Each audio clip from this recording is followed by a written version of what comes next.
नमस्कार मित्रांनो, MPSC combine teaching या चॅनलमध्ये आपलं सर्वांचं स्वागत आहे. मित्रांनो, परीक्षेला असे सुद्धा प्रश्न येतात, फक्त आपल्याला ते जमलं पाहिजे. बघू शकता आपण प्रश्न काय आलेला आहे मित्रांनो. नुकताच संयुक्त गडबडून 24 प्रश्न आलेला आहे. तर मित्रांनो, प्रश्न आहे आपला 18 मीटर लांब व 12 मीटर रुंद असलेली जागा व्यापण्यासाठी 30 सेंटीमीटर बाजू असणाऱ्या चौरसाकृती किती फरशा लागतील? फरशा विचारलेल्या आहे आपल्याला. तर मित्रांनो, चला करूया आपण गणित. हे बघू शकता मित्रांनो, 18 मीटर म्हणजे मित्रांनो आपण आता सेंटीमीटर मध्ये कन्वर्ट करून घेऊया.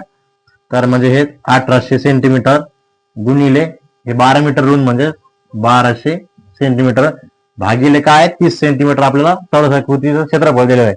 तर 30 गुणिले 30 मित्रांनो असं करून घ्यायचं.